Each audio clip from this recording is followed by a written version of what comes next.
मैं तमाम जो हमारे यहाँ पे जनता भी मौजूद है आपके पास भी आऊंगा, लेकिन एक छोटी छोटी प्रतिक्रिया नेताओं की ले लेती है। बड़ी देर से चुप है नेताजी हमारे, इनको सुनना जरूरी है। जी अब जी आप बताइए, फिर आपके समय दुबे साहब आपके पास संक्षेप में। सर मेरा केवल मुझे पब्लिक के पास मेरा इतना सा अनुरोध है कि दो विपक्ष के आपने रखे, सत्ता पक्ष से एक व्यक्ति रखा है, तो मुझे थोड़ा समय दीजिए। देखिए, मुझे खुशी हुई भाटी साहब, इनके नेता अखिलेश यादव जी अभी 80 में 69 सीट जीतने का दावा कर रहे थे। आपने आंकड़ा पूछा, भाटी साहब एक दिन में 50 सीट पे आ गए। अब ये जब तक रिजल्ट निकलेगा तब तक 5 सीट में आ ही जाएंगे, उसमें मुझे कोई नहीं। लेकिन मैं दूसरी बात कहता हूं, मुझे एक शब्द पे आपत्ति है जी। यशवंत जी यानी राजनीतिक विश्लेषक हैं, सर्वे करने वाले हैं, सब कुछ है, लेकिन किसी को नकारा कहना ये मैं समझता हूं उचित नहीं है। उनकी दृष्टि में होगा, वैसी सोच ठीक है सर। लेकिन मैं दूसरी बात कहता हूं, नकारा क्या, चलो निकम्मा कहते हैं, नेतृत्व की क्षमता ही यही होती है। नेतृत्व की क्षमता ही यही होती है कि थोड़ी मोड़ी कमियां भी यदि हो तो उसको लेकर वो आगे बढ़े और नेतृत्व करे और जीते। लेकिन दूसरी तरफ का नेतृत्व का नकारापन मैं बताता हूं, जो शब्द इन्होंने यूज किया मैं वो यूज करते हुए कहता हूं। थोड़ा संक्षेप। 2019 का चुनाव हुआ और कांग्रेस बुरी तरह चुनाव हारी। चुनाव हारने के बाद राहुल गांधी का क्या बयान था? राहुल गांधी का बयान था कि मैं जो इशू लेके चला राफेल का, उस पे मेरे पार्टी ने साथ नहीं दिया। नकुलनाथ जो कमलनाथ हैं वो अपने बेटे के लिए लड़ते रहे, अशोक गहलोत अपने बेटे को जिताते रहे, पार्टी को जिताने के लिए काम नहीं किया। इसलिए मैं राष्ट्रीय अध्यक्ष पद से इस्तीफा देता हूं। जी आप अपनी बात। तो वही होता है जो छोटे, ये फिर से लेकर आगे परिवारवाद। इनका कहना है कि परिवारवाद एक अभी भी बड़ी समस्या है आपके लिए भी, जो के शर्मा जी बात कर रहे हैं। जो यशवंत देशमुख जी ने बात की, 111 इंपोर्टेड नेताओं को टिकट दिया है भारतीय जनता पार्टी, और ये तय कौन करता है? प्रधानमंत्री स्वयं तय करते हैं कि अजीत पवार, हसन मुश्रीफ, प्रफुल्ल पटेल, हेमंत बिस्वा शर्मा, जितने दागदार थे वो ले लिए। अब इन्होंने बात की क्रेडिबिलिटी की, किनके नेता की क्रेडिबिलिटी? 14 अप्रैल को इनका घोषणा पत्र जारी होता है साहब।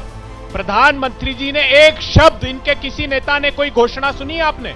हमने सुना भारत, पाकिस्तान, हिंदुस्तान, मुसलमान, दिवाली, रमजान, शमशान, कब्रिस्तान, मांस, मटन, मछली, मंगलसूत्र, मुजरा तक बोल दिया। हम कह रहे थे महंगाई पर जवाब दीजिए प्रधानमंत्री जी, बेरोजगारी पर बात कीजिए प्रधानमंत्री जी, अग्निवीर पर बात कीजिए प्रधानमंत्री जी, जो वेदना लड़कियों ने, गोल्ड मेडलिस्ट बेटियों ने दिल्ली के दरवाजे पर तिल तिल कर तड़पा कर मारा, उस पर बात कीजिए प्रधानमंत्री जी, जो किसानों को रौंद कर मार दिया फसलों के दाम पर, लेकिन प्रधानमंत्री जी के मुंह से एक शब्द और संवेदना नहीं निकली। तो इसलिए हम आश्वस्त हैं कि 295 आराम से आप बताइए, किससे सवाल है आपका? सवाल क्या है सर? अरे भाई साहब बैठिए, बात तो सुन लीजिए, किससे सवाल है आपका? सर मेरा सवाल भारतीय जनता पार्टी से है।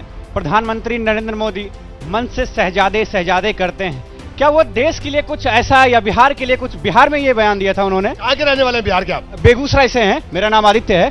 क्या बिहार के लिए उन्होंने कुछ ऐसा किया कि उनका लोग नाम ले? क्या एक यूनिवर्सिटी भी खोला? क्या एक अस्पताल? ठीक है, के शर्मा जी जवाब दीजिए। आपने शाहजादे शब्द पर आपको दिक्कत?